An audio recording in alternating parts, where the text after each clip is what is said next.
सहज, बहुत सरल तरीके से कुछ बहुत प्रभावशाली बातों को हमारे साथ साझा किया पिछले सप्ताह में। वो लोग जो पिछले सप्ताह जुड़े हुए थे, मैं व्यक्तिगत तौर पे बहुत आशीषित हुआ। हम विश्वास करते हैं आज जब वो हमें आगे लेकर जाएंगे तब प्रभु हमसे बात कर रहा होगा। सो हम प्रभु यीशु के नाम में पास्टर चार्ल्स जेकब, सिस्टर सलोमी, आपका स्वागत करते हैं, आपके पूरे परिवार का धन्यवाद भी करते हैं और आगे का सारा समय आपके हाथों में देते हैं। प्रभु यीशु मसीह के नाम से आपको आशीष हो। Praise the lord. प्रभु यीशु मसीह के नाम में आप सबको मधुर नमस्कार। और डॉक्टर सुबोध, बेरियन फेलोशिप और सभी का मैं धन्यवाद करता हूँ, और परमेश्वर का सबसे बढ़कर के उसने मौका दिया कि हम इस गैजेट के माध्यम से भी हम एक दूसरे के साथ जुड़ सके और परमेश्वर के वचन मनन कर सके। जैसे डॉक्टर सुबोध बता रहे थे कि सचमुच में परमेश्वर के वचन के खुलने से प्रकाश होता है। और मैं हमेशा अपनी कलीसिया को, लोगों को प्रोत्साहित करता हूँ कि हम एक चैलेंज लेना है कि प्रतिदिन हम परमेश्वर के वचन में समय बिता सकें। और मैं आपको उस बात को ध्यान लेके जाना चाहूंगा कि आप नोट करिएगा कि लोग हर चीज में शामिल हो जाएंगे, चाहे चर्चेज हो, मीटिंग्स हो रही हो, सब चीजों में शामिल होंगे, लेकिन जहां वचन की बात आती है, जहां प्रचार शुरू होता है, चर्चेस खाली हो जाते हैं, चाहे ग्रुप्स इकट्ठा हुए वो आधे हो जाते हैं, चाहे कोई कहेगा मेरे पास ये रिस्पॉन्सिबिलिटी है, मेरे पास वो रिस्पॉन्सिबिलिटी है। हम प्रार्थनाएं बहुत कर सकते हैं और करते हैं, अच्छी, उसके मैं विरुद्ध नहीं बोल रहा हूँ, लेकिन वचन क्यों महत्वपूर्ण है? क्योंकि प्रार्थना में हम परमेश्वर से बातचीत करते हैं, हम बोलते हैं। परमेश्वर ऐसा है जो हमारे मन की बात को भी जानता है, हम शब्दों से नहीं बोलेंगे तब भी वो सुन लेगा, लेकिन परमेश्वर के मन को जानने के का हमारे पास कोई और तरीका नहीं है। परमेश्वर के मन को जानने का एकमात्र और जो मूल, जो बेसिक तरीका है वो है परमेश्वर का वचन। और जब उसके वचन को हम खोलते हैं तो प्रकाशन हमें मिलता है। इसलिए शैतान हमें किसी चीज से नहीं रोकेगा, सबसे ज्यादा रोकता है परमेश्वर के वचन के पढ़ने से। लोगों से पूछो तो हाँ पास्टर जी हम प्रार्थना तो कर लेते हैं, हाँ पास्टर जी हम उपवास भी रख लेते हैं, हाँ पास्टर जी हम ये भी कर लेते हैं, हम वर्शिप भी कर लेते हैं, वचन हाँ वो नहीं टाइम मिल पाता है। वो मैं पढ़ लेती हूँ या मेरे हस्बैंड पढ़ लेते हैं, मेरे को टाइम नहीं मिल पाता। शैतान क्यों वचन को रखता है? और मेरी व्यक्तिगत गवाही भी है ना। और मैंने खुद अनुभव किया, जब हम परमेश्वर के वचन को पढ़ते हैं ना, कई बार घर के अंदर जब मेरा ये टॉपिक नहीं है, लेकिन डॉक्टर साहब ने बोला इसलिए परमेश्वर ने मन में डाला, इस बातों को मैं रख रहा हूँ, है ना। जब आपके घर में अगर कोई अनबन भी हो जाए, हो सकता है एक दूसरे की गलती को ना बता पाए, क्योंकि अगर मैं अपनी पत्नी को बताऊंगा तो शायद ईगो आ जाए, या वाइफ मेरी गलती मुझे बताएगी तो शायद बीच में ईगो आ जाए, या हम बच्चों को बताएं तो बच्चे नाराज हो जाएं, या बच्चे हमें बताएं तो हमारी ईगो पे हर्ट हो जाए। लेकिन एक सबसे सरल तरीका, जब परमेश्वर का वचन हम पारिवारिक तौर से लेकर के बैठते हैं, तो परमेश्वर का वचन जो दो धारी तलवार से भी तेज है, जो किसी का पक्षपात नहीं करता, हम सबसे बराबर से बातचीत करता है।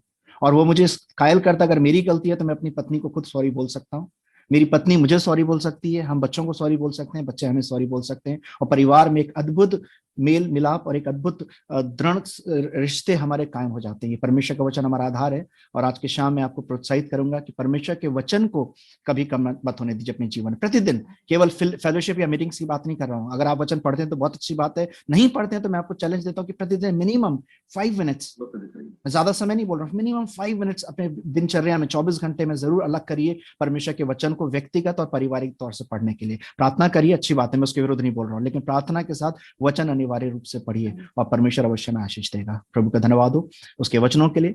हम जब बाइबल पढ़ते हैं, एक बड़ी खूबसूरत किताब है ये। मसीहत को हम जब देखते हैं, बड़ा ही खूबसूरत रिश्ता है। मैं हमेशा बोलता हूँ लोगों को, मैं अलग अलग स्तर पे अलग अलग लोगों के साथ मैंने जब मीटिंग्स करी और मैंने संबोधित किया, मैं डिजास्टर मैनेजमेंट में लोगों से बात करता था, और मैं हमेशा इस बात को बोलता हूँ कि मसीहत मेरे लिए धर्म नहीं है। Christianity is not my religion. Christianity, मसीहत, क्योंकि ना तो परमेश्वर ने कोई धर्म बनाया, ना ही यीशु मसीह धर्म लेकर के आए, लेकिन प्रभु यीशु मसीह ने कहा मैं जीवन लेकर के आया हूँ, इस पृथ्वी में बहुतायत का जीवन और इस पृथ्वी के बाद अनंत काल का जीवन। और वही वचन, हम वही जीवन हमें पिता परमेश्वर देते हैं, है ना। आदि में वचन था, वचन द्वधारी हुआ, और हमें आज उस लिखित रूप में जो इस पृथ्वी पे आया था, वही लिखित रूप में वो वचन आज हमारे हाथ में दिया गया है, और इस वचन के द्वारा हमें एक नया बल मिलता है। और हम धन्यवाद करते हैं उस परमेश्वर के पिता के साथ जो हमारा एक रिश्ता है, जो पिता की तरह वो हमें छोटी छोटी बातें सिखाता है ना। जैसे हमने ये अभी इस बार अध्ययन शुरू किया धन के विषय में, है ना। धन की जब हम बात करते हैं ना कलीसिया में या पास्टर, तो हमें लगता है कि वो सिर्फ गिविंग के विषय में, है ना। जब पास्टर्स, हमें लगता है अगर आज मनी की, फाइनेंस की बात होगी तो हमें टाइप के विषय में सिखाया जाएगा। फाइनेंसेस जो है, केवल बाइबल में फाइनेंसेस का मतलब है कि देना, ऐसा नहीं है। देना उसका एक छोटा सा अंश है जो हमारे पूरे अर्थव्यवस्था के विषय में परमेश्वर का वचन हमें सिखाता है। और एक पिता की तरह जैसे हम अपने बच्चों को छोटी छोटी बातें सिखाते हैं ना, बारीकी से उनको सिखाते हैं, मैनरिज्म सिखाते हैं, डिसिप्लिन सिखाते हैं, कि बच्चा कहीं गलती करके अपने जीवन में परेशानी में ना फंस जाए।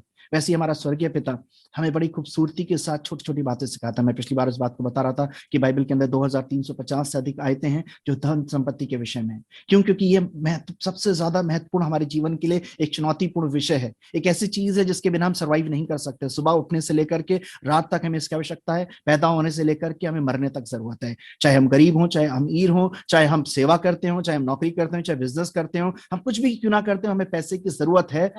और जब पैसे की जरूरत है तो हमें सही तरीके से उस पैसे को इस्तेमाल करना भी आना चाहिए। हमने देखा था कि अगर हम उसका सही व्यवहार नहीं कर रहे तो दो तरीके से बड़ा गहरा हम पर प्रभाव डालता है हमारे रिश्तों पर। सबसे पहला हमारा रिश्ता मसीह के साथ खराब करता है, परमेश्वर के साथ जो हमारा रचने वाला है, हमारा क्रिएटर है। और दूसरा हमारा एक दूसरे के साथ, चाहे वो पति पत्नी के बीच में हो, चाहे वो भाई बहनों के बीच में हो, चाहे वो माता पिता के बीच में हो, चाहे हमारे कार्य करने के स्थान में हो, हमारे आस पड़ोसियों के बीच में हो, कहीं पे भी हो, हमारे दो रूप से हमारे रिश्तों पर असर डालता है, परमेश्वर के साथ और एक दूसरे के साथ। इसलिए परमेश्वर ने हमें बड़े ही क्लियर गाइडलाइंस दी हैं कि हम परमेश्वर के साथ कैसे व्यवहार करें। पिछली बार हम देख रहे थे कि परमेश्वर के परिचय के तौर पे कि परमेश्वर जो है हर चीजों का मालिक है। और हमने देखा अगर परमेश्वर मालिक है तो हम क्या हैं? भंडारी हैं, स्टीवर्ड्स हैं। हम केवल एक उसकी देखभाल करने वाले हैं। और एक ही गुण है भंडारी के अंदर जो परमेश्वर चाहता है, वो क्या है? विश्वास योग्यता, ऑनेस्टी। हम कितने पढ़े लिखे हैं, हम कितने ज्यादा ज्ञानी हैं, हम कितनी लंबी प्रार्थना करते हैं, हम कितने उपवास रखते हैं, ये क्वालिफिकेशन परमेश्वर नहीं देख रहा है। परमेश्वर ये देख रहा है कि हम कितने ईमानदार हैं। और वचन में हमने देखा कि लिखा हुआ जो थोड़े में विश्वास योग्य उसको ज्यादा सौंपा जाएगा। हम उल्टा सोचते हैं, हमें सोचते हैं अरे थोड़े में क्या करना, जब ज्यादा आएगा तब मैं देखूंगा, जब अभी तो आता ही थोड़ा सा पैसा तो उसका मैं क्या हिसाब करूं, मैं उसमें क्या ईमानदारी दिखाना, जब ज्यादा आएगा तब दिखाएंगे। कि परमेश्वर की पैसे के प्रति जिम्मेदारी क्या है, क्या दृष्टिकोण है। परमेश्वर हर चीज का मालिक है, और केवल मालिक ही नहीं है लेकिन परमेश्वर हर चीज के ऊपर नियंत्रण भी करता है। हर जगह हर बात पे उसका अधिकार है। और खूबसूरत बात यह है कि जब वो मालिक है, जब वो नियंत्रण करता है, तो वो जिम्मेदारी क्या ले रहा है कि हमारी हर एक जरूरत को, हर एक आवश्यकता को अपने महिमा के धन के अनुसार पूरा करेगा। इस बात की तो गारंटी नहीं है कि वो हमारी जरूरतों को कैसे पूरा करेगा, क्या तरीका उसका होगा, लेकिन ये गारंटी जरूर है कि सही समय पे वो हमारी हर एक आवश्यकताओं को पूरा करेगा, बिल्कुल परफेक्ट टाइमिंग पे। हम प्रभु का धन्यवाद करते हैं। आज हम जो हैं दूसरे सत्र में जा रहे हैं, और दूसरा सत्र का जो शीर्षक है वो है कार्य। अब सवाल ये है कि पैसा आएगा कैसे, कहां से आएगा? पैसा अपने आप तो आएगा नहीं, ना ही ऊपर से टपकेगा। हमें पैसा और धन कमाना पड़ता है, हमें उसके लिए मेहनत करनी पड़ेगी, कमाना पड़ेगा। हम कमाते कैसे हैं? काम के द्वारा हम कैसे पैसा कमाएं, कैसे काम करें, उस सब के विषय में परमेश्वर का वचन हमें स्पष्ट रूप से एक दिशा निर्देश दे रहा है। हमें बहुत सी बातें सिखा रहा है कि हमारे काम करने का तरीका, पैसा कमाने का तरीका क्या होना चाहिए। आज की शाम हम देखेंगे कि परमेश्वर हमें कार्य के विषय में क्या सिखा रहा है। हम देखते हैं जब परमेश्वर ने कार्य की रचना करी, उस समय तक पाप नहीं था। एक पाप रहित वातावरण में परमेश्वर ने कार्य की रचना करी, और परमेश्वर ने कार्य को मनुष्य के लाभ के लिए बनाया है ना। मैं क्यों इस बात को बोल रहा हूँ? क्योंकि पाप रहित का मतलब क्या है कि उस समय तक मृत्यु नहीं आई थी। आज क्या मृत्यु है, और मृत्यु के कारण से हमारे लिए एक सर्वाइवल का क्वेश्चन है। हम सर्वाइव करने के लिए, पेट भरने के लिए मेहनत करनी है, पैसा कमाना है। लेकिन जब परमेश्वर ने कार्य को बनाया, जब आदम को कार्य सौंपा, जब उस अदन की वाटिका की जिम्मेदारी दी, उस समय तक मृत्यु नहीं थी, यानी कि सर्वाइवल का क्वेश्चन नहीं था। फिर परमेश्वर ने काम क्यों दिया? परमेश्वर ने काम इसलिए बनाया ताकि मनुष्य का लाभ हो सके। कैसे लाभ हो सके? उसके पूरे उसका व्यक्तित्व का, उसके चरित्र का विकास हो सके। परमेश्वर ने उसको कार्य इसलिए दिया ताकि वो एक रिस्पॉन्सिबिलिटी को, एक जिम्मेदारी को ले सके, एक ओनरशिप को ले सके। परमेश्वर उसको वो ओनरशिप का, जिम्मेदारी का एहसास कराना चाहता था, उसके पूरे व्यक्तित्व का निर्माण करना चाहता था। इसलिए परमेश्वर ने उस शुद्ध वातावरण में कार्य की रचना करी। और पाप की वजह से हम देखते हैं मृत्यु आई, और मृत्यु जो था परमेश्वर, और उसके साथ साथ श्राप भी आया। और श्राप क्या था? अगर हम देखते हैं उत्पत्ति 3 अध्याय उसकी 17 से 19 आयत में, तो हम वहां देखते हैं कि परमेश्वर ने तीनों को वहां पे श्रापित किया। और मनुष्य को, आदम को जो था श्राप क्या मिला कि तू क्या करेगा? मेहनत की रोटी खाएगा, पसीना बहा करके तब तू रोटी खाएगा, है ना। अब हमारे लिए रोटी खाने के लिए, मेहनत, काम, अपने जीवन को बिताने के लिए, एग्जिस्टेंस के लिए हमें काम की जरूरत है। वी मस्ट वर्क, हम काम करें, और अगर हम काम नहीं करेंगे तो हम जो है रोटी भी नहीं खा पाएंगे, है ना। अगर मेरे मन से 19 आयत पढ़ दीजिएगा। 319। हाँ जी, 319। और अपने माथे के पसीने की रोटी खाया करेगा, और अंत में मिट्टी में मिल जाएगा, क्योंकि तू उसी में से निकाला गया है। तो मिट्टी तो है और मिट्टी ही में फिर मिल जाएगा। नहीं, यहाँ लिखा हुआ है कि तू क्या करेगा कि अपनी मेहनत से अपने पसीना बहा करके खाना खाएगा, है ना। तो ये तो श्राप आ गया, और श्राप की वजह से आज हमारे लिए ये अनिवार्य हो गया है, एक मैंडेटरी हो गया कि हम सबको मेहनत करनी है। हम बिना मेहनत करे हुए, बिना कार्य करे हुए हम पैसा नहीं कमा सकते, हम अपने जीवन को नहीं बिता सकते। अब सवाल ये कि जब परमेश्वर हमें जिम्मेदारियां दे रहा है कार्य करने के विषय में, तो परमेश्वर हमें और भी कुछ बातें बोल रहा है जो हमें करने की आवश्यकता है ना। हम देखते हैं कि परमेश्वर का नजरिया काम के विषय में क्या है। अगर हमारे लिए काम जरूरी है तो हम देखते हैं परमेश्वर का नजरिया क्या है। हम कुछ और आयतों को देखेंगे। निर्गमन उसका 34 अध्याय उसकी 21 आयत।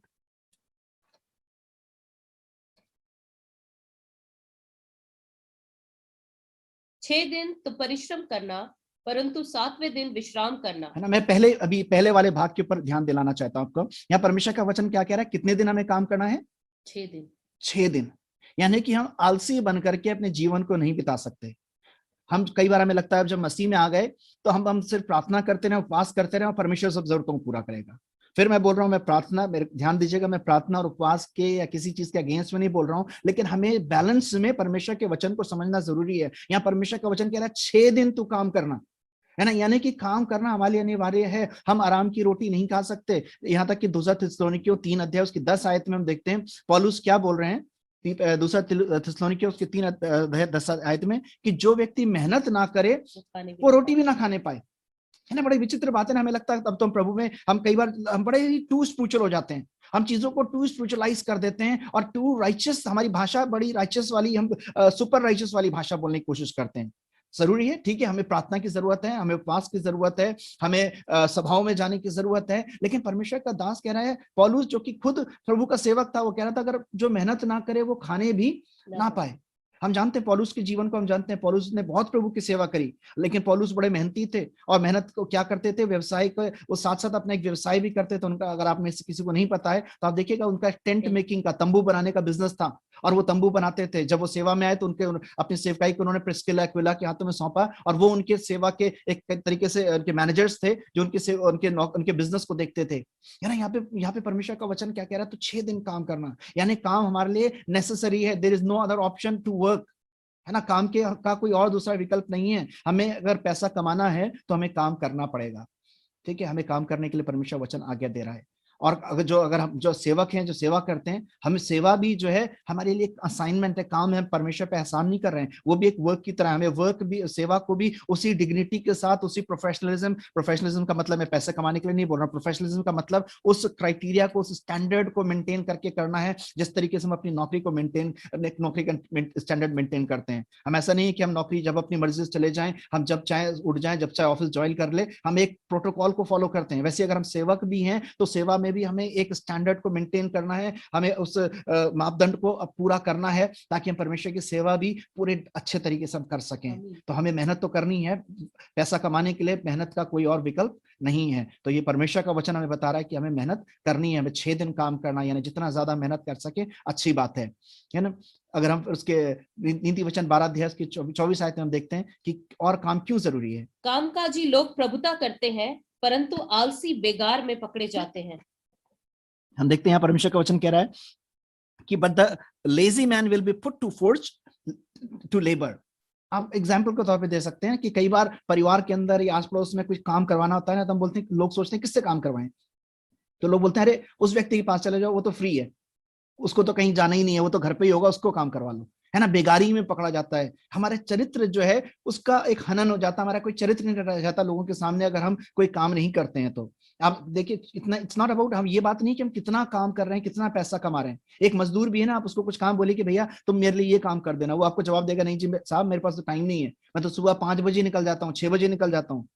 लेकिन जो खाली व्यक्ति है वो क्या लिखा हुआ बाइबल को, बेगारी में पकड़ा जाता है ना। हमारे उस व्यक्ति के चरित्र का भी निर्माण नहीं हो पाता। हमारे चरित्र के निर्माण के लिए जरूरी है, पैसा कमाने के लिए तो जरूरी है ही है, लेकिन उसके साथ साथ इसलिए भी जरूरी है ताकि हमारे चरित्र का निर्माण हो सके। तीसरी बात, हम जब काम करते हैं उससे हमारा विश्वास का प्रकटीकरण होता है। हम इस बात से पता चलता है कि हम परमेश्वर के मूल्यों का कितना पालन कर रहे हैं, हम मसीह से कितना प्यार करते हैं। क्योंकि कुलुस्सियों 3 अध्याय उसकी 23 और 24 में इस प्रकार लिखा हुआ है, अगर हम पढ़ें कुलुस्सियों 3 अध्याय उसकी 23 और 24 आयत। जो कुछ तुम करते हो तन मन से करो, ये समझकर कि मनुष्य के लिए नहीं परंतु प्रभु के लिए करते हो। है ना, यहाँ पे परमेश्वर का वचन क्या कह रहा है, तुम जो कुछ भी करते हो क्या सोच के करो कि परमेश्वर के लिए करते हो। है ना, हमारे विश्वास में हम प्रभु को में हम विश्वास करते हैं, हमारे मूल्य हम कहते हैं बहुत स्ट्रांग है, पर दूसरों को कैसे पता चलेगा अगर हम काम के स्थान में नहीं जा रहे हैं, हम दूसरों के साथ समाज के साथ नहीं कार्य रहते हैं, हम जो है अपने आप को हमने अकेले में बंद कर रखा है, हम सोचते हैं कि सिर्फ घुटनों पे बैठ के ही काम चल जाएगा। नहीं, जरूरी है प्रार्थना हम जितना कर सकते हैं अच्छी बात है, लेकिन कार्य जब हम करते हैं, हम जब दूसरों के लोगों के बीच में जाते हैं, तब हमें पता चलता है, तब हमारे मूल्य और दूसरों के मूल्यों में अंतर पता चलता है। लोग बोलते हैं अरे क्या फर्क पड़ता है, थोड़ा सा हम लेट आए हैं, अगर हम गलत टाइम डालते हैं तो क्या फर्क पड़ता है, लेकिन हमें पता है कि नहीं, अगर हम लेट आए हैं तो हमें लेट ही टाइम डालना है। अगर हम लोग झूठ बोल रहे हैं तो हमें क्या है कि सब लोग झूठ बोले, लेकिन हमें हम इस बात को वहां पे रख सकते हैं कि हमें झूठ नहीं बोलना है ना। ये हमारे नियम मूल्य तब पता चलते थे। इसलिए लिखा तुम जो कुछ भी कर रहे हो ये सोच के करो कि तुम क्या कर रहे हो, मसीह के लिए कर रहे हो, परमेश्वर के लिए कर रहे हो। है ना, मैं कुछ समय मैंने डिजास्टर मैनेजमेंट में काम किया, और अक्सर लोगों को जब एक पासवान की हैसियत से लोगों को समझाना, तो लोग बोलते हैं अरे पास्टर साहब आपको क्या पता कॉर्पोरेट वर्ल्ड में क्या क्या चलता है, आप हमें बड़े समझौते करने पड़ते हैं। लेकिन उस समय जब मैं था और मैं एक डायरेक्टर की पोस्ट पे था, और वहां पर जब मैं कार्य कर रहा था, मेरे ऊपर सिर्फ एक मेरे डायरेक्टर थे, और उसके बाद प्रोग्राम डायरेक्टर मैं था, सेकंड इंचार्ज मैं था। और हमारे जो गवर्नमेंट प्रोजेक्ट थे, मैंने दिल्ली में गवर्नमेंट प्रोजेक्ट पे काम किया 6 महीने के लिए, और उस प्रोजेक्ट में आपको पता है सरकारी प्रोजेक्ट पास होने के लिए भी रिश्वत खिलानी पड़ती है। तो जो मेरा मैनेजर था वो मेरे पास कई प्रोजेक्ट लेकर के आता था, मुझसे बोलता था कि सर आप हमें 5% या 10% देना है और हम कम से कम काम करेंगे, बाकी लोग तो जो है वो 100% पैसा सिर्फ ऐसे ही लेते हैं और सर उल्टी सीधी रिपोर्ट बना के खर्च कर देते हैं। लेकिन जो मेरे बॉस थे मिस्टर जैन, जो डायरेक्टर थे, उनको पता था कि मैं सेवक हूं, मैं पास्टर हूं, और उनको बड़े मेरे मूल्य पता थे, और उन्होंने बोल रखा था कि हम रेवरेंड चार्ल्स को उनके प्रिंसिपल्स के अगेंस्ट में कभी फोर्स नहीं करेंगे। और मैं इस बात को हमेशा बोलता था कि मैं, क्योंकि जो 5% 10% को मैनेज करने के लिए हमें फॉल्स बिलिंग करनी पड़ेगी, और फॉल्स बिलिंग करने के लिए उसमें मुझे साइन करने पड़ेंगे। और मैं बोलता था चाहे हमें प्रोजेक्ट मिले या ना मिले, लेकिन हम इस बात को नहीं करेंगे। और कोई मुझे बाधित नहीं कर पाता था, कोई मुझे बाध्य नहीं कर पाता था, कंपेल नहीं कर पाता था कि मैं झूठ बोलूं या रिश्वत दूं या किसी प्रकार के झूठे डॉक्यूमेंट्स में साइन करूं। है ना, तब पता चलता है जब हम कार्य करते हैं, जब हम लोगों के बीच में जाते हैं, तब पता चलता है कि हम हमारे मूल्यों में और दुनिया के लोगों के मूल्य में, जो परमेश्वर को नहीं जानते उनके मूल्य में क्या अंतर है। यहाँ पे परमेश्वर का वचन कह रहा है तुम जो कुछ भी करो ये सोच के करो तुम किसके लिए कर रहे हो, परमेश्वर के लिए कर रहे हो। हमें काम करना जरूरी है कि हम पैसा कमा सकें, हमें काम करना जरूरी है कि हमें चरित्र का निर्माण हो सके, लेकिन उसके साथ साथ हमें इसलिए भी काम करना जरूरी है ताकि हम हर बात में प्रभु की महिमा कर सकें, ताकि लोगों को पता चल सके कि परमेश्वर के लोग भिन्न होते हैं, परमेश्वर के लोगों के मूल्य भिन्न होते हैं, वो उस तरीके के मूल्य नहीं होते हैं। तभी हमारा परिवर्तन पता चलता है, क्योंकि दूसरा ग्रंथ में लिखा हुआ है जो कोई मसीह में वो नई सृष्टि है, देखो पुरानी बातें जाती रहीं। तब पता चलता है कि हम नई सृष्टि कैसे हैं। अगर हम पहले झूठ बोलते थे, अब हमने अपने कार्य के स्थान में झूठ बोलना बंद कर दिया। अगर हम रिश्वत लेते थे, हमने अपने कार्य के स्थान में क्या किया, रिश्वत लेना बंद कर दी। है ना, ये हमारे मूल्य। और भी बहुत सी बातें हैं जिनको आप अपने जो ऑफिस में, जो आप बिजनेस में आप काम करते हैं, आप देख सकते हैं कैसे आप उनको रिलेट कर सकते हैं। लेकिन हम जो भी कुछ भी कर रहे हैं ये सोच के करें कि हम मसीह के लिए कर रहे हैं। इसलिए जब भी आप काम कर रहे हैं, हमारे एटीट्यूड को हमें देखना बहुत जरूरी है। हमारा एटीट्यूड काम के प्रति क्या है, हमारा स्वभाव क्या है। हम सिर्फ इसलिए एक बेगारी टालने के लिए काम कर रहे हैं, या हमारे काम के अंदर एक्सीलेंस दिखाई देती है, कुछ अलगाव दिखाई देता है। क्योंकि जो परमेश्वर के लोग हैं उनका कार्य हमेशा अलग से दिखाई देता है। आपको पता है यूसुफ के विषय में राजा इस बात की गवाही देता था कि उसका मालिक इस बात की गवाही देता था कि यूसुफ जिस काम में हाथ लगाता है इसका परमेश्वर उसको सफल कर देता है। डैनियल के विषय में देखते हैं कि वहां लिखा हुआ है कि राजा इस बात की गवाही दे रहा है कि इसके अंदर क्या है, एक उत्तमता की, एक्सीलेंस की स्पिरिट पाई जाती है। हमारा परमेश्वर हमें एक्सीलेंस देने वाला परमेश्वर है, ये लोगों को पता चलना चाहिए। और वो पता चलता है जब हम कार्य करते हैं, जब मेहनत करते हैं ईमानदारी के साथ।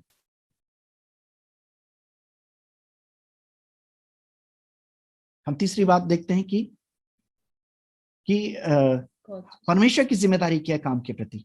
है ना, जब हमने देखा कि परमेश्वर हर चीज का मालिक है, जब परमेश्वर ने हर चीज की जिम्मेदारी ले रखी है, परमेश्वर ने अगर नियंत्रण हमारे ऊपर कर रहा है, तो हम देखते हैं कि परमेश्वर ने हमारे कार्य के प्रति भी जिम्मेदारी ले रखी है।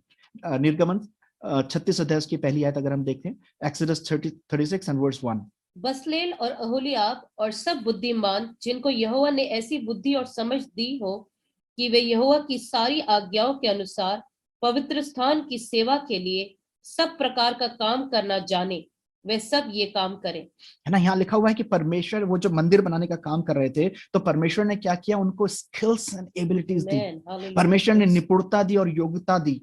हम प्रभु का धन्यवाद करते हैं। हम परमेश्वर के जब भय में चलते हैं, जब ईमानदारी से कार्य करते हैं, हम जब मेहनत से कार्य करते हैं, तो परमेश्वर हमें स्किल्स भी देता है और योग्यता भी प्रदान करता है। हम प्रभु का धन्यवाद करते हैं कि इसलिए मैं आज आपको प्रोत्साहित करना चाहूंगा, अगर आपको लगता है कि आप कार्य में जूझ रहे हैं, आप कार्य नहीं कर पा रहे हैं, है ना, परमेश्वर आपको स्किल्स देगा और आपको एबिलिटीज देगा, है ना। परमेश्वर चाहे आप सेवा कर रहे हैं, परमेश्वर सेवा के लिए जब बुलाता है, परमेश्वर हमें योग्यताएं देता है, निपुणताएं देता है। आप अगर जॉब में हैं, बिजनेस में हैं, अगर आप परमेश्वर के भय में परमेश्वर के वचन के आगे के अनुसार कर रहे हैं, तो ये परमेश्वर का वायदा है कि वो आपको स्किल्स देगा और आपको एबिलिटीज देगा, जिस चीज को आप नहीं कर पा रहे। बहुत से लोगों की गवाही है, बहुत से लोगों ने इस बात की गवाही दी, उन्होंने परमेश्वर से प्रार्थना करी और परमेश्वर ने उसको कार्य करने की निपुणता दी। डैनियल की गवाही को देखते हैं, डैनियल ने इस बात की साक्षी दी, इस बात की गवाही दी कि मेरी अपनी कोई योग्यता नहीं है, मैं अपनी क्षमता से नहीं कर पा रहा हूँ ये, लेकिन परमेश्वर जिसकी मैं सेवा करता हूँ, परमेश्वर ने मुझे क्षमता प्रदान करी है, परमेश्वर ने योग्यता दी। यूसुफ के लिए विषय परमेश्वर ने कहा, जिस राजा ने कहा, जिस परमेश्वर ने तुझे दिखाया है वही परमेश्वर, वही इसीलिए जो काल का समय आने वाला था 7 साल का, ये मैनेज करने के लिए मैं तेरे हाथों में देता हूँ, तू मैनेज कर, है ना। ये जबकि हम देखते हैं कि यूसुफ के विषय में उसकी पृष्ठभूमि को देखें तो उसकी पृष्ठभूमि कोई रूलर फैमिली से नहीं था, वो उसने कभी राज्य नहीं किया था, लेकिन हम देखते हैं कि वो क्या करता था, सिर्फ अपने भाइयों के लिए खाना ले जाता था। कोई निपुणता उस प्रकार की नहीं दिखाई देती है, लेकिन हम देखते हैं लेकिन परमेश्वर ने उसको निपुणता दी। हम दाऊद के विषय में देखते हैं, दाऊद क्या था, एक नॉर्मल चरवाहा था, लेकिन परमेश्वर ने क्या किया, उसको निपुणता दी। जब उसने राज्य संभाला तो he was one of the most sovereign king, है ना, एक बड़ा ही मैजेस्टिक किंग बना अपने काल का, इजराइल का उस समय का। क्यों? क्योंकि परमेश्वर ने उसको योग्यता प्रदान करी। आज की शाम में आपको प्रोत्साहित करूंगा, जब आप परमेश्वर के भय में पूरी ईमानदारी और लगन से और मेहनत से अपने काम को करेंगे, जरूर है कि हम रोटी कमाने के लिए तो कर रहे हैं, पैसा कमाने के लिए तो कर रहे हैं, लेकिन जब हम ये सोच के करेंगे कि परमेश्वर ये काम हम आपकी महिमा के लिए कर रहे हैं, जब हम ये कार्य से परमेश्वर, मेरी नौकरी से, मेरे बिजनेस से भी प्रभु आपके नाम की महिमा होने पाए, मेरी सेवा से प्रभु आपके नाम की महिमा होने पाए। आपको पता है परमेश्वर ने जब मुझे बुलाहट दी, और ये बचपन में परमेश्वर ने दर्शन दिया था, लेकिन जब हमने अपनी सेवकाई का नाम चूज किया तो हमने रखा किंगडम एक्सटेंशन मिनिस्ट्रीज, क्योंकि परमेश्वर ने दर्शन और ये बोझ दिया कि ये सेवकाई मेरी सेवकाई नहीं है, ये राज्य परमेश्वर का है, ये परमेश्वर के राज्य के लिए मैं चुना गया हूँ, ये मेरा सौभाग्य है, ये मेरे मैं कोई बड़ा काम नहीं कर रहा हूँ, या परमेश्वर पे किसी पे एहसान नहीं कर रहा हूँ, ये परमेश्वर का विस्तार का कार्य है, परमेश्वर का राज्य है। और परमेश्वर ने मुझे योग्यताएं और निपुणताएं दी, चाहे मैंने कुछ समय, जैसे मैंने बताया, डिजास्टर मैनेजमेंट में काम किया, और मूलतः मैं परमेश्वर की सेवा के लिए बुलाया गया। परमेश्वर ने सेवा को करने के लिए, चाहे वो पासबानी की करी, चाहे शिक्षा की करी, परमेश्वर ने मुझे योग्यताएं प्रदान करी, और प्रभु का धन्यवाद करते हैं कि वो आपको भी वो सक्षम करने की योग्य है। हम जानते हैं कि हमारा परमेश्वर हमें सफलता देता है। यूसुफ के एग्जाम्पल को जैसे मैंने भी उद्घोषित किया है ना, यूसुफ के जीवन में हम देखते हैं यूसुफ को परमेश्वर ने कैसे सफलता दी, कि केवल वो अपने देश को ही नहीं संभाल सका, लेकिन पूरी दुनिया के अलग अलग उसके आसपास के देश जो थे उसके पास आते थे, ताकि क्योंकि हर जगह का लोगों का राशन खत्म होने लगा था, लोगों का अन्न खत्म होने लगा था, लेकिन परमेश्वर ने उसको इतनी बुद्धि दी थी कि उसने किस तरीके से मैनेज किया कि जो 7 अच्छे वर्ष हुए उसने हर एक चीजों को ऐसे सेव किया कि वो धन जो अन्न था उसकी घटी नहीं होने पाई। हम धन्यवाद करते हैं कि हमारा परमेश्वर हमें सफलता देने वाला परमेश्वर है।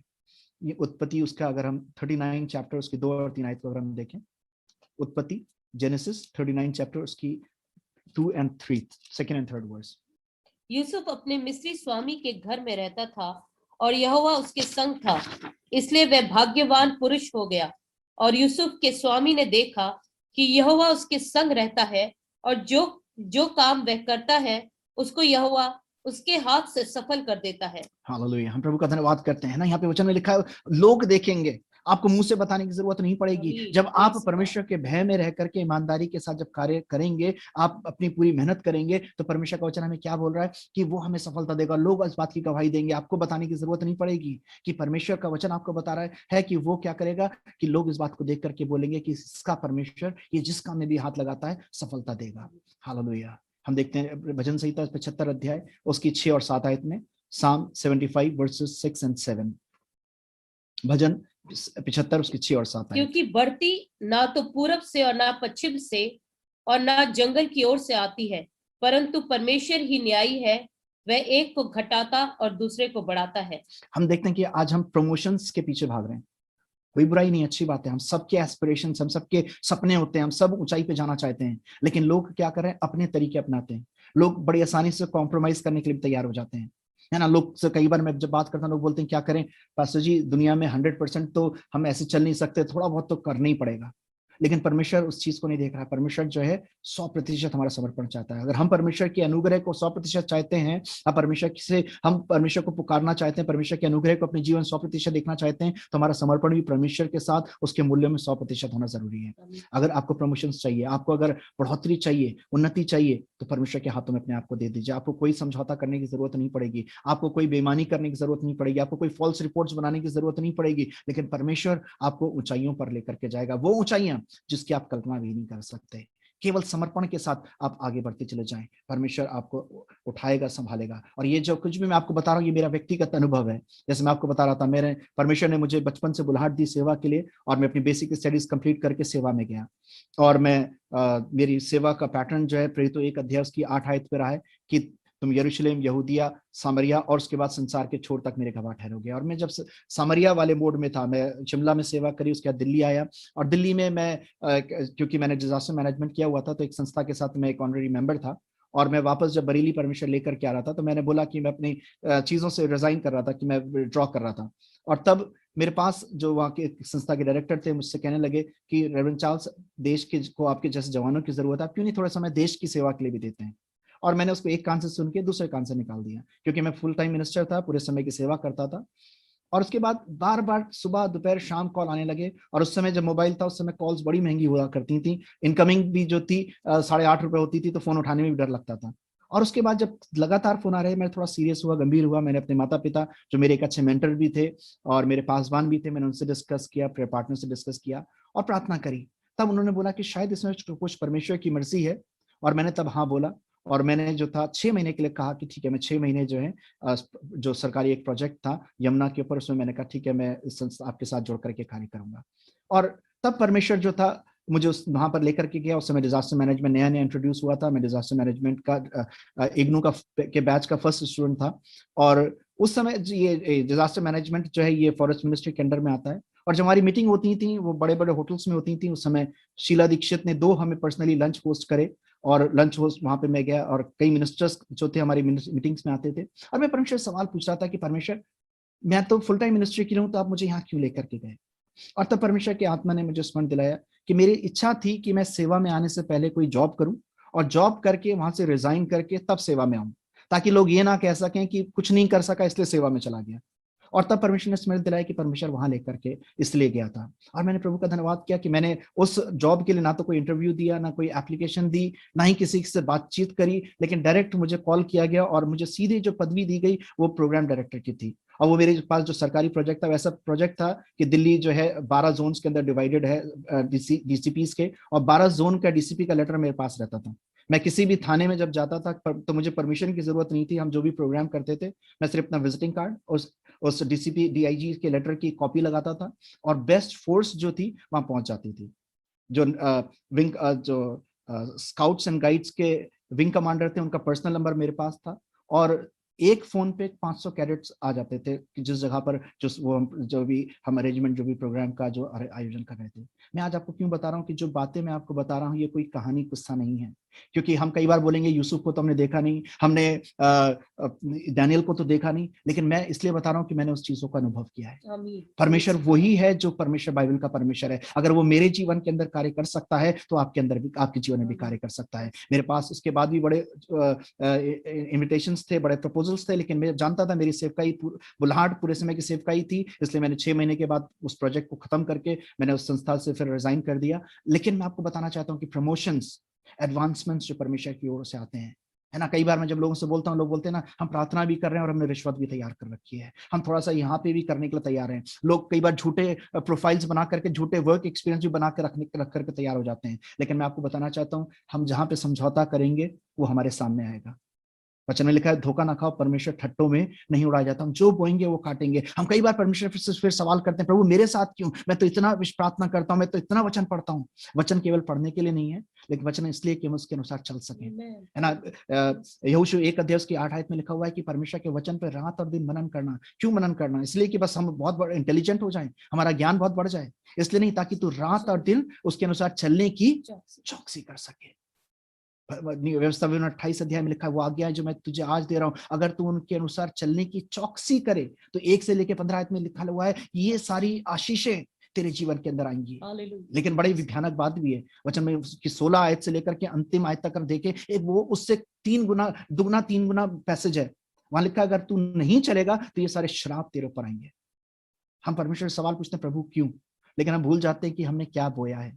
इसलिए आज की शाम में आपको प्रोत्साहित करूंगा कि इस बात का ध्यान रखें कि अगर आपको स्किल्स चाहिए परमेश्वर देगा, आपको योग्यताएं चाहिए परमेश्वर देगा। आप एक दूसरे को नीचा गिरा करके योग अपने ऊपर को उठाने की कोशिश मत करिए, है ना। आज की दुनिया में बोला जाता है कि नीचे ऐसे नहीं चढ़ सकते, इसलिए दूसरों को गिरा के उसके ऊपर पैर रख के ही ऊपर चढ़ा जा सकता है, नहीं तो ऊपर नहीं जाया जा सकता। लेकिन मैं आज आपको बताना चाहता हूँ यूसुफ ने ऐसा नहीं किया, डैनियल ने ऐसा नहीं किया। डैनियल ने जबकि डैनियल के सामने प्रस्ताव था, डैनियल को पता था कि राजा गुस्सा हो सकता है, खोजे तक को पता था राजा गुस्सा हो सकता है, लेकिन उसने कहा मैं जो हूं अशुद्ध भोजन को नहीं खाऊंगा, ना ही मैं शराब का सेवन करूंगा। और उसने चैलेंज किया क्योंकि परमेश्वर को जानता था कि 10 दिन तक तुम मुझे सादा भोजन दो, ऐसा करके परखो मुझे। और 10 दिन के अंत में लिखा हुआ है जो जेल का इंचार्ज था उसने देखा उसका रूप, उसका चेहरा जो था 10 गुना चमक रहा था। 10 times he was shining brighter than others. Hallelujah. ये परमेश्वर का वायदा है। वो परमेश्वर जो कभी ना बदलने वाला परमेश्वर है, वो आज भी वही परमेश्वर है। इसलिए मैं आपको प्रोत्साहित करूंगा, अगर आप प्रमोशंस चाहते हैं, अगर आप जीवन उन्नति चाहते हैं, आप ऊंचाइयों पे जाना चाहते हैं, परमेश्वर आपको ऐसी ऊंचाइयों पे लेके जाएगा जिसकी आपने कल्पना नहीं करी है। मैं अपना अनुभव बता रहा, मैंने इसलिए आपको बताया, इसलिए नहीं कि मेरी इसमें कोई बढ़ाई के लिए, लेकिन परमेश्वर की बढ़ाई के लिए कि परमेश्वर वही परमेश्वर है जो बाइबल का वो आज भी सच्चा परमेश्वर है। हालेलुया। वो आपको उन ऊंचाइयों तक लेके जाएगा जो आपने कभी कल्पना भी नहीं करी है। हालेलुया। उसके बाद हम देखते हैं कि जब परमेश्वर की जिम्मेदारी के साथ हमारी क्या रिस्पॉन्सिबिलिटीज हैं पर कार्य के प्रति, है ना। कुछ आयतों को देखेंगे, आप नोट कर सकते हैं। सलोमी जो मेरी पढ़ने में हेल्प कर रही है, सुबोपदेशक 9 अध्याय उसकी 10 आयत, एक्लेसियास्टिस चैप्टर 9 एंड वर्स 10, सुबोपदेशक 9 की 10 आयत। जो काम तुझे मिले उसे अपनी शक्ति भर करना, क्योंकि अधोलोक में जहां तू जाने वाला है ना काम, ना युक्ति, ना ज्ञान और ना बुद्धि है। यहाँ पे वचन में क्या लिखा है? Whatever your hand finds to do, तो जो कुछ भी तुझे मिले तो क्या कैसे करना? अपनी शक्ति से करना, है ना। इट्स नॉट अबाउट कि आप कितना बड़ा काम कर रहे हैं। हो सकता है शायद आप झाड़ू लगाने का, सफाई का काम कर रहे हो, है ना। मैंने जब मेरे माता पिता प्रभु की सेवा करते थे, हम बच्चे थे, हम झाड़ू लगाते थे, हम कुर्सियां लगाते थे, हम पोछा लगाते थे, और उसको भी बार बार जब तक एक एक कोना साफ ना हो जाए हम उसको भी बड़ी मेहनत से करते थे। और प्रभु का धन्यवाद करते हैं कि परमेश्वर ने उसका अजर दिया। आज की शाम में आपको बताना चाहता हूं, जो कुछ भी काम कर रहे हैं, चाहे आप किचन में खाना बना रहे हो, मैं बहनों को भी प्रोत्साहित करूंगा, जो कुछ भी काम कर रहे हैं, इसलिए नहीं कि चलो बस काम टल जाए, हो जाए बस, वो अलग बात नहीं। आज हम देखते हैं इसीलिए जो करप्शन बढ़ता चला जा रहा है। आज हम देख रहे हैं कि जो क्वालिटी डिक्रीज होती चली जा रही, क्यों होती चली जा रही, चाहे वो प्रोडक्ट्स की हो, चाहे वो सर्विसेज की हो, क्योंकि लोग क्या सोचते हैं, बस हो जाए, बस काम खिंच जाए। लेकिन हम परमेश्वर के लोग, जैसे हमने बताया, हम जो कुछ भी कर रहे हैं ये सोच के कर रहे हैं, हम किसके लिए कर रहे हैं? परमेश्वर के लिए, मसीह के लिए कर रहे हैं। हमारा परमेश्वर का नाम उससे ऊंचा भी होगा और नीचा भी होगा। हमारा कॉम्प्रोमाइजेस हमारे जीवन में बताने दीजिए। जो कुछ भी करें, वर्क हार्ड, जितना मेहनत कर सकते हैं आप करिए, है ना। अगर आप सेवा कर रहे हैं तब भी मेहनत करिए, मेहनत करने से कभी चूकिए मत, कभी मत डरिए। मैंने अपने जीवन में मेहनत करना सीखा है। हम अगर पैसा हमारे घर में घटी होती थी तो मैंने क्या सीखा? हाथ से काम करना सीखा, चाहे वो कुछ भी हो, चाहे मिस्त्री का काम हो, चाहे मजदूरी का काम हो, चाहे बिजली का काम हो, चाहे प्लम्बर का काम हो, कुछ भी काम होता था मैं अपने हाथ से करता था। इसलिए अगर पैसा हमारा इनकम ज्यादा नहीं हो रही तो कम से कम खर्चे बच सकें, है ना। मैंने फावड़ा भी चलाया जब घर में काम हो रहा था, मैंने कुल्हाड़ी भी चलाई, मैंने आरी भी चलाई, सब कुछ किया और बिना शर्माए हुए। उसके में कोई संकोच की जरूरत नहीं है। लेकिन परमेश्वर उस पर आशीष देगा जो भी आप कर रहे हैं। अगर हम सेवा कर रहे हैं उसमें भी कठिन परिश्रम करना है। मैं आज भी जब कोई प्रचार करता हूँ, तैयार करता हूँ, मैं उसमें पूरा समय देता हूँ। ऐसा नहीं कि मैंने एक प्रचार कई बार प्रचार किया होता है। मैं ये जो आपके साथ सीरीज कर रहा हूँ, ये मैं इस अपने भारत के अंदर कई हजार लोगों के साथ, इवन पास्टर्स के साथ कर चुका हूँ। कई हजार लोगों के साथ मैंने किया है। लेकिन हर बार जब मैं इसको शेयर करता हूँ, मैं फिर से इसमें कई घंटे स्पेंड करता हूँ। मैंने ये स्लाइड्स ऐसा नहीं कि मैंने कहीं से कॉपी करी, एक स्लाइड को मैं खुद बनाता हूँ। मैं आपके साथ अभी क्योंकि शायद कुछ प्रॉब्लम की वजह से मैं कुछ वीडियोस नहीं शेयर कर पा रहा हूँ, क्लिप्स, लेकिन वीडियो सर्च करना, वीडियोस को करना, है ना। जो कुछ भी आप करें पूरी मेहनत करने की जरूरत है। आप जो कुछ भी कर रहे हैं, आप ये मत सोचिए बस काम टल जाए और उसके बाद बाकी देखा जाएगा। हमें प्रार्थना का समय करना, ठीक है। प्रार्थना, हम कई बार आत्मिकता को ज्यादा टू स्पिरिचुअल बन जाते हैं। हम सोचते हैं कि अरे परमेश्वर के लिए तो हम कर रहे हैं, लेकिन परमेश्वर ने किसी चीज से, क्वालिटी से कभी कॉम्प्रोमाइज नहीं किया। परमेश्वर ने अपना बेस्ट दिया। हम देखते हैं ये यूसुफ, जब यीशु मसीह 30 साल के थे तब तक अपने पिता के साथ कार्य करते रहे, क्योंकि यहूदी कल्चर के हिसाब से 30 साल की अवस्था तक जो था एक अपने माता पिता की अधीनता चाहिए थी। इसलिए यीशु मसीह को हम देखते हैं कि वो कार्य में हाथ बटाते थे। यीशु मसीह मेहनत करते थे। जब यीशु मसीह ने सेवकाई शुरू करी तो मेहनत करी। उस समय कोई ऐसे गाड़ियां नहीं थी, एरोप्लेन्स नहीं थे, लेकिन पैदल चलकर मेहनत करके प्रभु यीशु मसीह ने सेवकाई की, उसके चेलों ने मेहनत करके सेवकाई करी। तो हम कुछ भी क्यों नहीं कर रहे हैं, चाहे नौकरी कर रहे हैं, व्यवसाय कर रहे हैं, इवन हम सेवा कर रहे हैं, हमें पूरी मेहनत करने की जरूरत है। और क्योंकि हम पैसा कमाना है, पैसे की हमें जरूरत है। हम जब सेवकाई को करते थे कई बार चैलेंजेस आते थे। मैं ट्रांसलेशंस करता था, मैं बुक्स के मैंने ट्रांसलेशन किए, और कई बार मैं जो मेन ट्रांसलेशन होता है, जो पहला उसका स्टेप होता है वो हाथ से लिखने का होता है। 500-500 600 पेजेस मैंने हाथ से लिखे। मेरी 2 उंगलियां काफी सालों तक जो थी टेढ़ी रही, क्योंकि मैं लिखता था। और मैं ट्रांसलेशन का काम इसलिए लेता था क्योंकि उससे मिनिस्ट्री बाधित नहीं होती थी। मैं रात में बैठ करके या जब मैं सेवा में नहीं जा रहा था उस टाइम पे मैं जो था ट्रांसलेशन का काम कर सकता था। तो जो थोड़ी ताकि एक्स्ट्रा इनकम आ सके, परिवार को थोड़ी सी उससे सपोर्ट मिल सके। तो इसलिए मैं आपको प्रोत्साहित करूंगा, जो कुछ भी कर रहे हैं मेहनत से मत डरिए, अपनी मेहनत करते रहिए, बेस्ट दीजिए और परमेश्वर आपको उसका अजर जरूर देगा। नीति वचन 12 अध्याय उसके 27 का एक प्रोग्राम देखें। नीति वचन 12 की 27, नीति वचन 12 की 27। आलसी अहेर का पीछा नहीं करता, परंतु कामकाजी को अनमोल वस्तु मिलती है। यहाँ पे ध्यान से देखिएगा, हम कई बार बड़े जजमेंटल हो जाते हैं लोगों को देख करके। हमें लगता है कि हम जब देखते ना, अरे जरूर बेईमानी का पैसा होगा। हम किसी अमीर को देख लेते हैं ना, हमारे मुंह से बड़ा निकल जाता है। मैं आपको चेतावनी दूंगा कि जजमेंटल मत बनिए। नॉट नेसेसरी, जरूरी नहीं कि हर एक अमीर जो है बेईमान होगा। हो सकता है कुछ लोगों ने बेईमानी से पैसा कमाया हो, पर परमेश्वर ने न्याय हमारे हाथ में नहीं दिया है। हमें किसी का न्याय करने की जरूरत नहीं है। आप अमीर को देख करके तुरंत न्याय मत करिए कि जरूर ये जो है बेईमान होगा। लेकिन वचन में हमने क्या पढ़ा, यहाँ क्या लिखा हुआ है, फिर से पढ़िएगा। आलसी अहेर का पीछा नहीं करता, परंतु कामकाजी को अनमोल वस्तु मिलती है ना। हमें जो चीज चाहिए उसका पीछा करना पड़ेगा। अगर आपको उन्नति चाहिए तो आपको पीछा का मतलब क्या है, अपनी बेस्ट, अपनी मेहनत करनी पड़ेगी आपको। अगर आपको अपने स्टूडेंट्स भी जो अगर मेरे यहाँ पे जुड़े हुए हैं, मैं आपको ही बोलूंगा, अगर आपको अच्छी उन्नति चाहिए तो आपको पढ़ाई में समय देना पड़ेगा। परमेश्वर, मैं हमेशा बोलता हूँ, मैजिक नहीं करता। God is not a magician, है ना। मैं मसीहों को बताना चाहता हूँ, कई बार परमेश्वर के लोगों को लगता है हमारा परमेश्वर तो जादूगर है, मैं प्रार्थना करूंगा और परमेश्वर कर देगा। परमेश्वर मिरेकल करता है। मिरेकल का मतलब क्या है, हमारे हर चीज पर आशीष देता है। 2 रोटी और 5 रोटी और 2 मछली पे उसने आशीष दी, और क्या हुआ, मल्टीप्लाई हो गया, है ना। परमेश्वर जो है मिरेकल करने वाला परमेश्वर है। लेकिन परमेश्वर जादू नहीं करेगा। ऐसा नहीं कि आप रात भर सोते रहें, आप दिन भर टीवी देखते रहें और आपको लगेगा कि दूसरा व्यक्ति जो मेहनत कर रहा है वो उससे आप आगे निकल जाएं पढ़ाई में। क्योंकि परमेश्वर जो है न्यायी परमेश्वर भी है। जो व्यक्ति जो है दिन में 10 घंटे 12 घंटे मेहनत करके पढ़ाई कर रहा है और आप सोचें कि आप दिन में कोई पढ़ाई नहीं करेंगे और आप फर्स्ट आ जाएंगे, तो परमेश्वर ऐसा पक्षपात नहीं करेगा। एक व्यक्ति जो है अपने ऑफिस में बड़ी मेहनत करके अपना प्रेजेंटेशन तैयार कर रहा है, आपको लगता है आप कहीं ने इंटरनेट से आपने कहीं कॉपी कर ली और आपको किसी और से कहीं चोरी कर लिया, कॉपी कर लिया और आपने प्रेजेंटेशन अपनी प्रस्तुत कर दी, तो आपको जो है आप ये उम्मीद नहीं कर सकते कि आप बड़े ऊपर चले जाएंगे। आलसी व्यक्ति जो लिखा हुआ है क्या करता है, अहेर का पीछा नहीं करता, है ना। But diligence is man's precious position. Hindi में पढ़िएगा इसके दूसरे हिस्से को। परंतु कामकाजी को अनमोल वस्तु मिलती है। कामकाजी को क्या मिलती है, अनमोल वस्तुएं मिलती हैं। मेहनत करने वाले को एक अच्छा धन प्राप्त होता है ना। परमेश्वर का अनुग्रह, मैंने जैसे पिछली बार अभी हमने देखा पिछली स्लाइड में कि परमेश्वर हमें बुद्धि देगा, निपुणता देगा, लेकिन मेहनत करना तो हमारा काम है।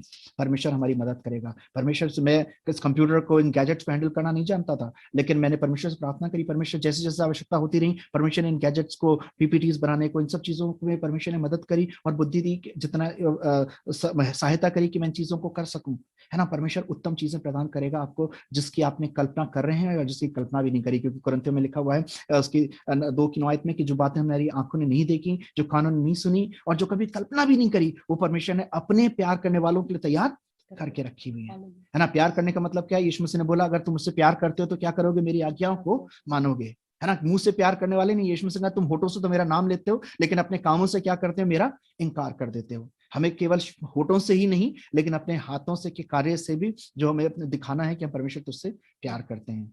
नीति वचन 18 की 9 पढ़िएगा। जो काम में आलस करता है वह बिगाड़ने वाले का भाई ठहरता है। यहाँ लिखा हुआ है जो काम में आलस करता है, यानी जो आलसी है, इंग्लिश में लिखा हुआ है वो एक नाश करने वाले के बराबर है।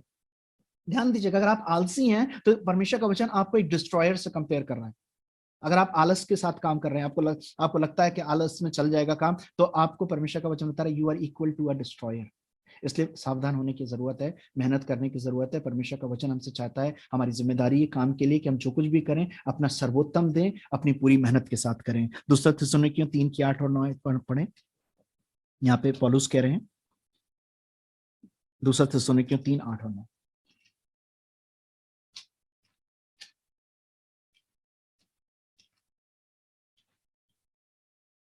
इंग्लिश में, हाँ निकल। और किसी की रोटी मुफ्त में ना खाई, पर परिश्रम और कष्ट से रात दिन काम धंधा करते थे कि तुम में से किसी पर भार ना हो। ये नहीं कि हमें अधिकार नहीं, पर इसलिए कि अपने आप को तुम्हारे लिए आदर्श ठहराए कि तुम हमारी सी चाल चलो। यहाँ पे पौलुस कह रहे हैं, है ना, मैंने क्या किया, मेहनत करके, जबकि हमारे पास अधिकार था हम तुमसे खा सकें, लेकिन फिर भी हमने क्या करा, मेहनत करके। और पौलुस यहाँ पे कह रहे हैं इसलिए हम मेरी सी चाल चलो। ये हमारी जिम्मेदारी है कि हम मेहनत करें। ये परमेश्वर की आज्ञा है, हमारी इच्छा नहीं है, लेकिन परमेश्वर हमसे चाहता है कि हम जो कुछ भी कर रहे हैं हम पूरा परिश्रम, अपना पूरा सर्वोच्च बेस्ट उसके अंदर दें। हम कॉम्प्रोमाइजिंग तरीके से काम ना करें, चलता है वाले काम एटीट्यूड हमारा ना होने पाए, क्योंकि हम दुनिया से अलग किए गए लोग हैं। परमेश्वर ने हमें चुना है ताकि हम परमेश्वर के नाम को ऊंचा कर सकें।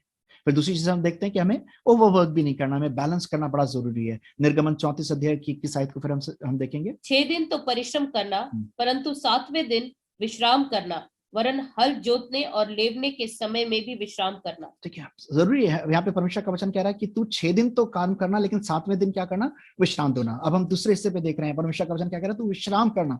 आज मनुष्य पैसे के पीछे इतना भागा जा रहा है कि उसने अपने फैमिली को, अपने रिलेशनशिप्स को, अपने आत्मिक जीवन को, हर चीज को स्टेक पे रख दिया है। उसको लगता है पैसा कमाना ही जीवन का लक्ष्य है।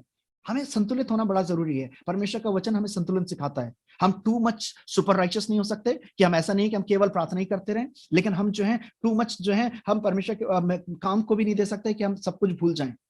हम परमेश्वर से प्रार्थना करते हैं परमेश्वर नौकरी दे दे, व्यवसाय दे दे। जब नौकरी व्यवसाय मिल जाती है तो वही नौकरी व्यवसाय में इतना बिजी कर देता है कि हमें परमेश्वर के लिए समय नहीं मिलता। इसलिए हम देखते हैं परमेश्वर ने जो यहाँ पे ठहराया वो ये नहीं कहा कि तू 7वें दिन आराधना करना। 7वां दिन परमेश्वर ने क्या बोला, तू विश्राम करना। क्योंकि पहला थिस्सलुनीके उसके 5 अध्याय में लिखा हुआ कि क्योंकि परमेश्वर कैसा परमेश्वर है, वो चाहता है कि हमारा आत्मा, हमारा प्राण, हमारा देह तीनों मसीह के आने तक सुरक्षित रहें। परमेश्वर हमारे केवल आत्माओं की चिंता नहीं करता है, वो हमारे शरीर की, हमारे प्राण की भी चिंता करता है। इसलिए जब 7वां दिन उसने जब विश्राम के लिए रखा तो हमारे शरीर को भी बहाल करने के लिए, हमारे आत्मा में हमें रिफ्रेश करने के लिए, हमें मानसिक तौर से भी हमें एक नई ताजगी देने के लिए किया। क्योंकि हम थक जाते हैं, बहुत से प्रेशर झेलते पूरे हफ्ते भर, हमें लोगों की बातें सुननी पड़ती हैं, लोगों के साथ इंटरेक्ट करना पड़ता है, उनके स्वभाव को झेलना पड़ता है। हम मानसिक रूप से भी थक जाते हैं। आफ्टर ऑल हम सब ह्यूमन है ना। इसलिए हमें जरूरी है, मैं भी कोशिश करता हूँ कि मंडे को हम जो है मैं ज्यादातर अपॉइंटमेंट्स नहीं देता हूँ। मैं कोशिश करता हूँ कि मंडे को हम फैमिली रेस्ट, क्योंकि संडे हमारा ज्यादा बिजी जाता है, इसलिए हम कोशिश करते हैं मंडे को हम थोड़ा सा रेस्ट के तौर पे रखें।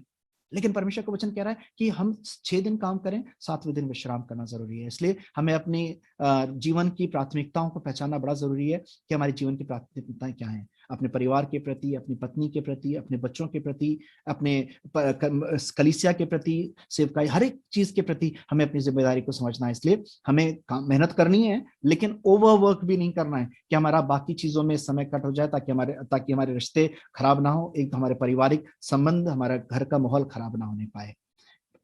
मैं एक और इस चीज के साथ जोड़ूंगा कि बहुत से लोग जो है पैसे के लिए यहाँ तक चुनाव कर लेते हैं कि अलग अलग शहरों का, अलग अलग देशों का चुनाव कर लेते हैं।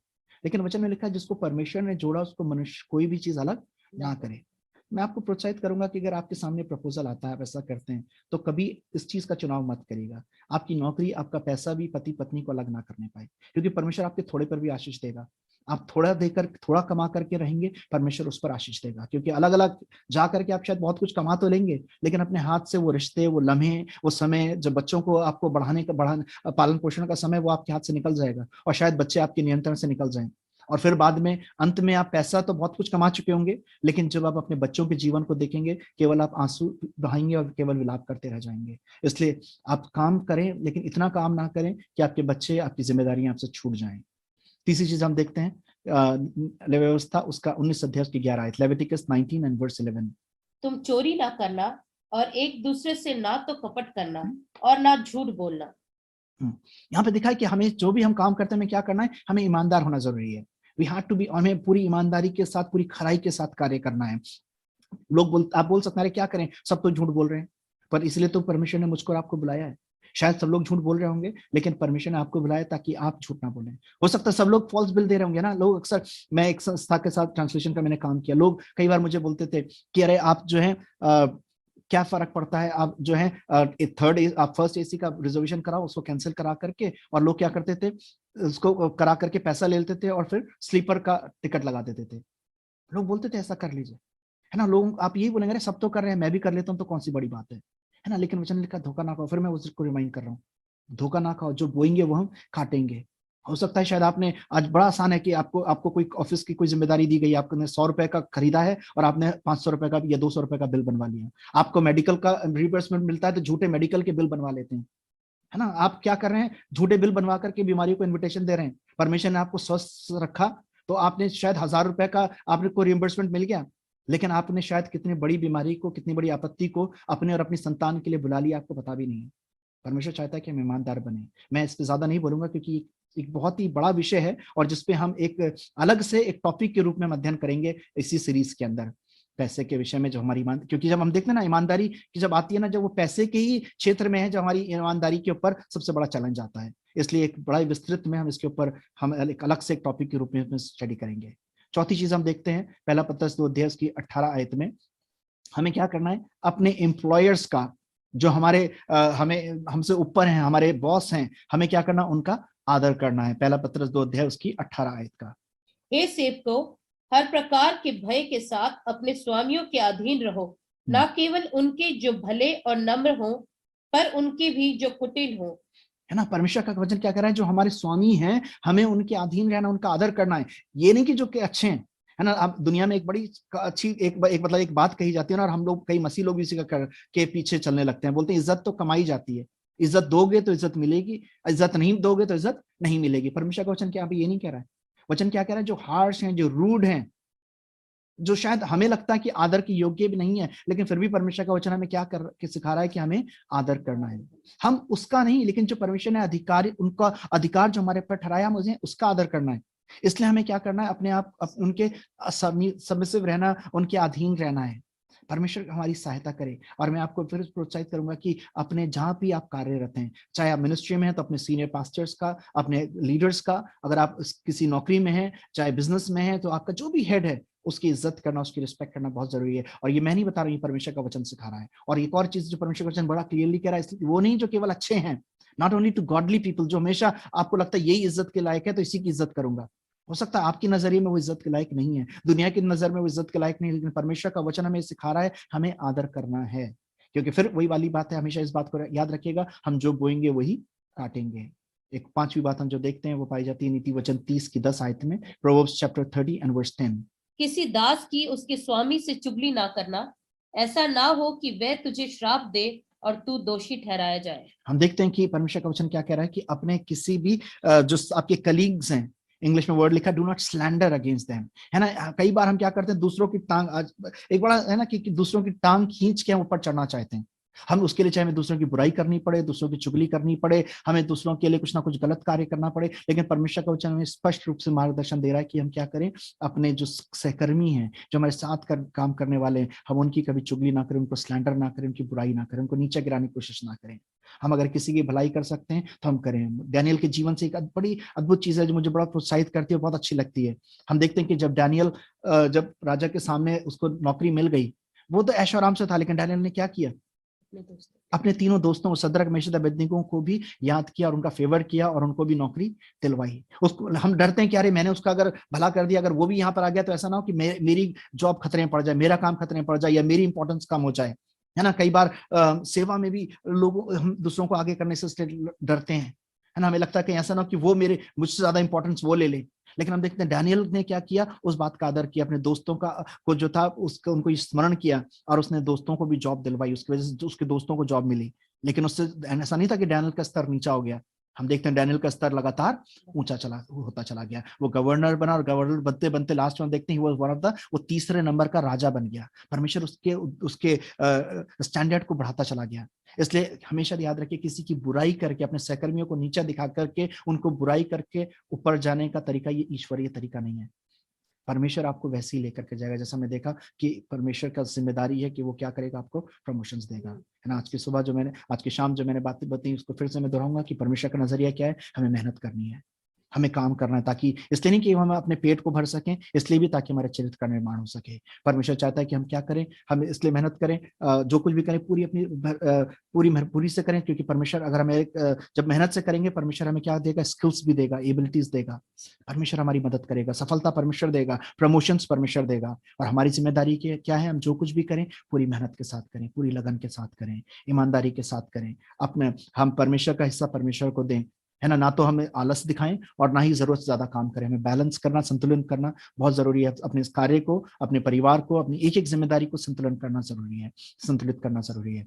और उसके साथ साथ फिर हमें क्या करना है, अपने एम्प्लॉयर्स की, जो हमसे सुपीरियर्स हैं, उनकी रिस्पेक्ट करना जरूरी है। जो केवल वही नहीं जो अच्छे एम्प्लॉयर्स हैं, चाहे जो खराब है, हमारे साथ गलत व्यवहार करता है, जो रूड है, उसके साथ भी परमेश्वर का वचन हमें सिखाता है हमें क्या करना है, एक अच्छा व्यवहार करना है। और उसके बाद हमने देखा जो हमारे सहकर्मी हैं, उनके साथ हमें एक अच्छा व्यवहार करना, उनकी चुगली करके, उनकी बुराई करके, उनको नीचे गिरा करके ऊपर जाने की कोशिश ना करें, जैसे दुनिया करती है ना, कि हम एक दूसरे को गिरा के उसके ऊपर चढ़ के तभी हम आगे बढ़ सकते हैं। ये परमेश्वर की पद्धति नहीं है, क्योंकि सफलता कहाँ से आती है, परमेश्वर की ओर से आती है। वो हमें ऊंचा भी करना जानता है, नीचा करना भी जानता है। इसलिए आज की शाम में आपको प्रोत्साहित करूंगा, काम करना हमारे लिए जरूरी है। अगर आप प्रभु में भी हैं, प्रभु में आने का मतलब ये नहीं है कि अब हम आलसी बन जाएं। प्रभु में आने का मतलब ये नहीं कि हम मेहनत करना छोड़ दें। प्रभु में आने का मतलब ये नहीं कि परमेश्वर जो है जादू करेगा। मेहनत करना हमारा काम है, चाहे हम सेवा भी कर रहे हैं, पूरी मेहनत के साथ काम करना जरूरी है। मैं अपने प्रभु, अपने पिता के लिए जो मेरे पास बांधते, उसके लिए प्रभु का धन्यवाद करता हूँ। जब वो बरेली में आए थे, है ना, हम बहुत छोटे छोटे थे, हम 2.5 साल के थे, प्रभु की सेवा करते थे। उस समय उनके पास साइकिल भी नहीं थी, पैदल जाके सेवा करते थे। फिर उनको कहीं से किसी ने साइकिल दी पुरानी, और वो उसको ठीक करा के उन्होंने सेवा करना शुरू करी। और जो लोग बरेली में उनको जानते हैं, मिशन में अगर आप उनको जाने, या अलग अलग जगहों में जानते, जो लोग जानते हैं उनको पता है। और वो जो साइकिल पे, जो मैं और मेरी छोटी बहन छोटी थी, और हम 2 बड़ी वाली बहनों को तो छोड़ देते थे, या वो हॉस्टल में पढ़ी या हॉस्टल में थी वो, लेकिन जब हम घर पे थे, आपको पता साइकिल में एक आगे टोकरी लगती थी, बास्केट होती थी, तो एक बच्चे को बास्केट में बैठाते थे, और एक को जो साइकिल में डंडा होता था उसके ऊपर बैठाते थे। मम्मी पीछे कैरियर पे बैठती थी, और वो सेवा के लिए जाते थे। आज तो आप समझ नहीं पाएंगे, लेकिन आपको अगर पता हो कि 40 साल पहले बरेली का क्या हाल था, स्पेशली सीबीगंज, आइजक नगर का क्या हाल था, उस समय वहां पे जाकर के सेवकाई करते थे। 3-3 चर्च चलाते थे, एक सिविल लाइन्स में चर्च लेते थे, एक सीबीगंज में लेते थे एक समय में, और तीसरा चर्च जो थे शाम को आइजक नगर में लेते थे। एक दिन में 3-3 चर्च चलाते थे, पूरी मेहनत करते थे, साइकिल पर जाते थे। आज हम शायद एक जगह जाने में थक जाएं। आपको पता है तीनों डायरेक्शंस जो हैं बरेली के अंदर अलग अलग स्थानों में है। कैंट जाते थे, हर जगह सेवा करी, और परमेश्वर ने उसको प्रतिफल दिया, उनको दिया, और आज उनकी संतानों पर भी परमेश्वर की आशीष बनी हुई है। मैं प्रभु का धन्यवाद करता हूँ। इसलिए आपको प्रोत्साहित करूंगा, मेहनत करने से मत डरिए। परमेश्वर ने काम को रचा है इसलिए ताकि हमारा केवल हमारी इनकम ही ना हो, लेकिन हमारे चरित्र का निर्माण हो सके, और हम जो कुछ भी करें उससे परमेश्वर की महिमा हो सके, ताकि परमेश्वर का नाम ऊंचा होने पाए। इसलिए अपना बेस्ट दीजिए, गिव योर बेस्ट। चाहे वो घर के अंदर काम कर रहे हो, चाहे आप छोटे लेवल पे कर रहे हो। कई बार हमें लगता है बड़े लेवल पे जब करेंगे तब हम करेंगे। मैं अपना समर्पण बताना चाहता हूँ। मेरा समर्पण ये, चाहे मैं 5 लोगों की मीटिंग लूं, चाहे 1000 की मीटिंग लूं, मैं अपनी तैयारी के स्टैंडर्ड को उसी तरीके से रखता हूँ। मैं वही स्टैंडर्ड रखता हूँ, इसलिए नहीं कि लोग कम है तो मैं थोड़ी सी कम मेहनत करूं। मैं उसी स्टैंडर्ड के साथ मेहनत करता हूं, क्योंकि परमेश्वर के लिए एक एक व्यक्ति कीमती है। परमेश्वर एक एक आत्मा का ख्याल करता है। आपको पता है परमेश्वर के वचन में लिखा, वो 99 को छोड़ के एक ही खोज के चला गया। इसलिए गिव योर बेस्ट दीजिए। और मैं जवानों को प्रोत्साहित करूंगा, अपने जवानी के समय में जब आपके अंदर मेहनत करने की ताकत है, क्योंकि ऐसा एक समय आएगा जीवन में, एक समय आता है जब आप मेहनत करना चाहते हैं, आप मेहनत नहीं कर पाते, आपका शरीर जो है धीमा पड़ने लग जाता है। आपकी ताकत जो है, ये कोई प्रैक्टिकल बात है, मैं कोई जो है कोई आत्मिक ज्ञान नहीं दे रहा हूँ, ये प्रैक्टिकल बात है। आप जानते हैं आपके शरीर की ताकत धीमे धीमी पड़ने लगेगी। इसलिए जब तक आपके शरीर में ताकत है, अपना बेस्ट जितनी मेहनत कर सकते हैं मेहनत करिए, क्योंकि तब आप जो है अपने लिए एक अच्छा उज्जवल भविष्य परमेश्वर के अनुग्रह में जो है तैयार कर पाएंगे। अनुग्रह परमेश्वर का, मेहनत आपकी, और परमेश्वर उस मेहनत पे इतनी आशीष देगा, जो कल्पनाएं आपने नहीं करी हैं उन कल्पनाओं को परमेश्वर आपके लिए पूरा करेगा। आइए अपने आंखों को बंद करें, अपने सरों को झुकाएं। Hallelujah, thank you Jesus.